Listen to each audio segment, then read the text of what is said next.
awalnya memang aku merasa kayak kecil hati ya, apalagi kalau kita kadang orang lagi ngomong kita dengerin kan, terus kita lagi bikin formula pertanyaan, sesuatu pertanyaan, tiba-tiba ada orang lain ngeduluin pertanyaan yang kita mau tanyain, terus pertanyaan itu recognize, kita kan kadang-kadang itu kan pertanyaan gua gitu kan.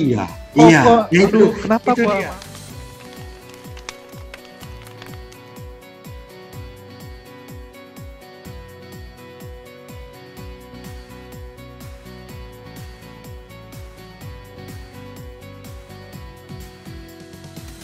Halo Mas Heru. Halo Anton. Apa kabar? Baik, selamat datang lagi Ton di Dongeng Perminyakan. Dongeng Perminyakan masih setia untuk mendongeng dunia perminyakan untuk teman-teman. Jadi yang baru gabung jangan lupa subscribe dan tombol notifikasinya dinyalain. Diklik ya. Cuman butuh kurang dari setengah detik untuk ngeklik gitu. Iya. Subscribe jangan lupa, subscribe, like and subscribe. Yang belum tahu, saya pendongeng Heru Danardatu dan Anton Suteja. Yes. Pendongeng Anton Suteja. Nah, hari ini gimana, Ton? Apa yang kita perlu lakukan? Ini Mas, satu jurus atau kita bilangnya kompetensi ya, tapi kita bilangnya jurus. Kalau insinyur perminyakan itu harus bisa menyelesaikan masalah, problem solving skill. Betul. Jadi teman-teman dongeng perminyakan, aku sama Anton itu kalau digabung-gabung sudah punya lebih dari 40 tahun pengalaman kerja di dunia perminyakan. Hampir setengah abad, Mas. Udah hampir setengah abad. Dan yang namanya masalah kok ada aja. Ya. Sehingga kami terlatih untuk mencoba belajar menjadi seorang problem solver. Ya. Nah, dongeng perminyakan itu pengen memberikan teman-teman dongeng perminyakan yang belum masuk ke dunia perminyakan untuk mempersiapkan diri. Ternyata yang namanya kompetensi menyelesaikan masalah, problem solving itu salah satu soft skill yang penting. Betul. Ya. Nah, contohnya apa, Ton? Misalnya nih. Misalnya kalau lagi ngebor. Oke. Tiba-tiba ada kick. Ada kick, oke. Ada kick kan? Waduh, kita mau gimana nih? Sumur-sumur sebelah memang sebelumnya ada kick juga. Jadi itu masalah yang sudah diketahui. Tapi kalau sumur-sumur sebelum yang sebelahnya nggak ada kick, terus kita ada kick, wah gimana? Nah, itu namanya masalah yang unplanned. Masalah yang mendadak ada. Betul. Tapi harus diselesaikan pada saat kita mengerjakan proyek tersebut. Nah, itu sangat common di dunia perminyakan, apalagi kalau teman-teman di dongeng perminyakan nanti bekerja di industri perminyakan, tidak ada masalah. Betul. Walaupun cita-cita kita kalau ngeran proyek pengennya tidak ada masalah, betul kan, Non? Betul. Tetapi somehow dunia perminyakan itu tidak immune terhadap permasalahan. Nah, hari ini dongeng perminyakan itu ketemu satu artikel dari McKinsey tentang apa, Ton? Bagaimana pola pikir manusia yang bisa melatih pola pikir kita supaya membantu kita itu jadi lebih baik dalam menyelesaikan masalah. Oke, nah dilatih. Ada berapa itu? Ada mindset. Ada 6 mindset. Oke. Yang pertama harus punya rasa kritis dan selalu pengen tahu. Yang kedua itu harus sadar kita harus punya toleransi kalau tidak sempurna. Semua itu tidak sempurna. Ada toleransi terhadap ambiguity. Ketidakpastian. Dan tetap rendah hati. Betul. Karena kalau kita menghadapi menghadapi masalah dengan kesombongan, nggak selesai masalah. Nggak selesai, betul. Nah, yang ketiga katanya harus punya mata capung. Betul. Nanti kita bahas. Ya. Yang keempat kalau masalah itu sudah terjadi, jadi fakta sudah ada, kita harus fokus ke fakta, keadaan sekarang. Iya, itu nomor 4 Ton. Ya, jangan nomor 5. Ya, nomor 5 ini yang orang Indonesia itu selalu dibantu. Nomor 5 itu malu bertanya, sesat di jalan. Betul. Ya, yang terakhir yang nomor 6 adalah kemampuan untuk bercerita. Untuk bercerita atau storytelling. Nah, dari 6 itu di part pertama hari ini kita akan bahas 2 yang pertama. Ya. Kita betul. Harus pengen punya sifat kritis, pengen tahu dan bertoleransi. Ya. Jadi kalau kita pengen tahu, kita pengen stay curious. Jadi selalu pengen tahu. Yang pertama harus dimiliki adalah bahwa kita sadar kita harus tetap belajar.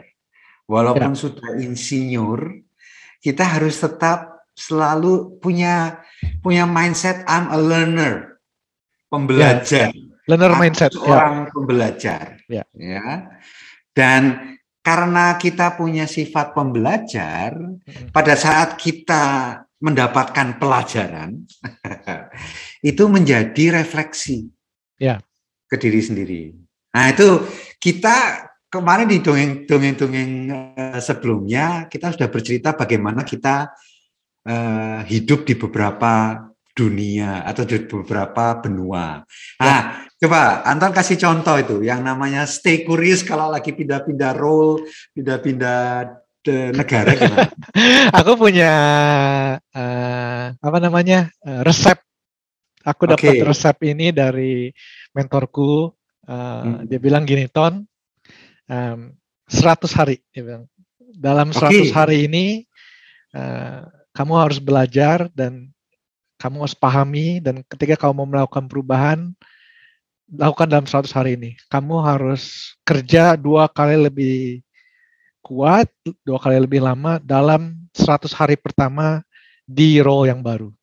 Oke, siap. Nah, jadi kadang-kadang kita kan pindah, apalagi kalau staf internasional kayak kita berdua ini kan, kalau kita pindah nggak cuma masalah teknis saja kan, masalah negara, bahasa, budaya, masalah visa.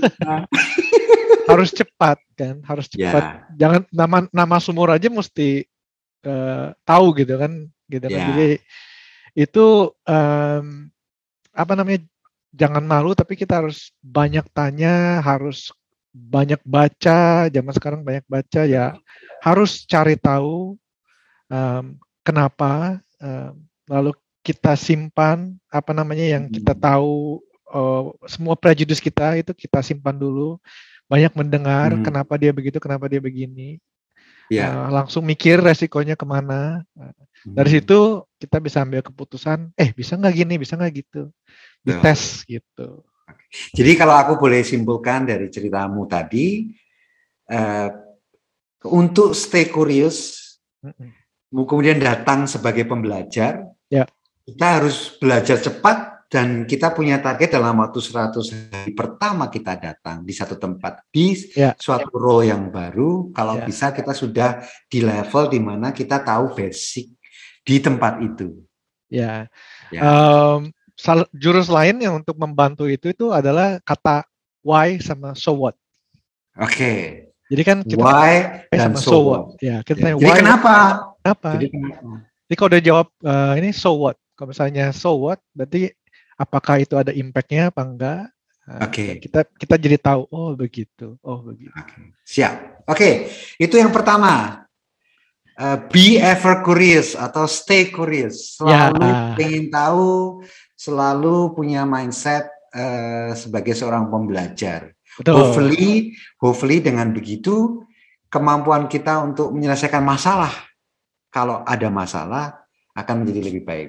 Nah, yang kedua, Ton. Yang kedua adalah kita harus toleran terhadap ambiguity atau ketidakpastian, dan rendah hati, kita harus stay humble. Rendah hati. Bukan rendah diri ya, rendah hati. Bukan rendah hati. Rendah hati. Nah, ini ada kayak aku pernah pernah juga ngobrol sama IATMI UK di Aberdeen waktu itu. IATMI apa Mas? IATMI apa Mas? IATMI Ikatan Ahli Teknik Perminyakan Indonesia. Jago-jagoannya perminyakan orang Indonesia. Jago-jagonya insinyur perminyakan di Indonesia. Ya. Nah, salah satu diskusi waktu itu adalah kadang-kadang soal rendah hati ini, sebaiknya rendah hati yang tidak terlalu rendah hati ya. Gimana ceritanya? Orang Indonesia itu kalau kadang datang ke suatu tempat yang baru, ya. Saking rendah hatinya, gimana caranya itu? Kadang-kadang lebih pasif jadinya. Enggak, dan kadang-kadang lebih lama terrecognize tadi yang Anton bilang 100 hari pertama harus cepat itu kemudian menjadi juga ada hubungannya sama ini. Jadi kalau kita cepat, walaupun kita datang dengan kerendah hatian, tapi kita tidak juga terus tidak direcognize bahwa kita itu datang dengan ilmu, kita itu datang dengan solusi. Betul, bisa jadi. Ya. Karena gitu. Jadi makanya aku bilang rendah hati adalah suatu sifat yang baik. Ya, karena alternatifnya adalah sombong. Kita dongeng perminyakan bilang jangan arogan. Dongeng perminyakan akan mengusulkan ke teman-teman dongeng perminyakan, datanglah dengan kerendah hatian sebagai orang yang sopan, orang yang santun, sebagai insinyur perminyakan. Tetapi yaitu tetap di level di mana kita juga harus dalam waktu yang tadi Anton bilang, dalam waktu cepat kita sudah terrecognize sebagai seorang yang skillful, seorang yang mengerti, seorang yang basicnya memang teknik perminyakan yang baik. Oke. Good. Wow. Aku ada contohnya tuh Mas. Apa itu? Masalah memang kalau pengalamanku memang mungkin budaya timur ya. Jadi aku sih cenderung pasif Mas kalau sekarang aku kan sering dipanggil buat bantuin review project negara lain atau gimana gitu kan, namanya assurance exercise gitu kan, atau audit misalnya kan.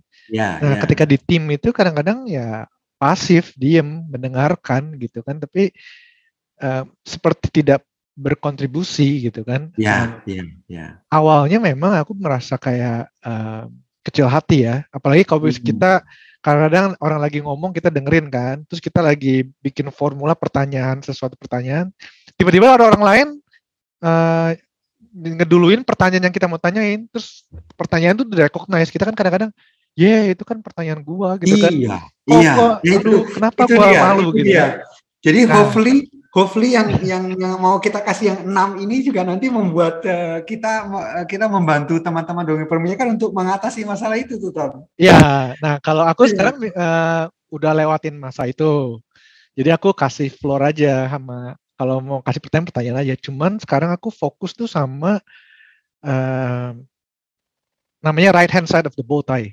Kalau misalnya kita bikin dasi kupu-kupu, ada mitigation di sebelah kiri, lalu ada top event di tengah, apa yang terjadi, lalu kalau kayak tadi ada masalah kan, kita bakal gimana nih, plannya apa aja. Nah itu aku fokusnya ke situ aja, karena lebih gampang mencegah kan.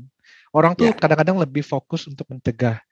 Kalau aku ya mikir ya, kalau kejadian kita mau gimana nih, gimana kita bisa bereaksi, dan aku selalu kurang lebih bikin minimum 4 rencana gimana gitu kan. Jadi selalu siap. Kalau dipakai, amin-amin nggak dipakai lah. Tapi kalau dipakai, aku siap mau mesti gimana. Kayak ada solusinya ada kan. Oke, Ton. Sip. Sampai kedua. Jadi be ever curious. Selalu pengen tahu. Tolerate ambiguity and stay humble. Betul. Nah, jangan kemana-mana, teman-teman dongeng perminyakan. part 2 menyusul dengan yang nomor 3 punya mata capung, yang nomor 4 fokus pada fakta. Ya. Oke. Sampai jumpa. Terima kasih. Sampai jumpa. Bye. Oke.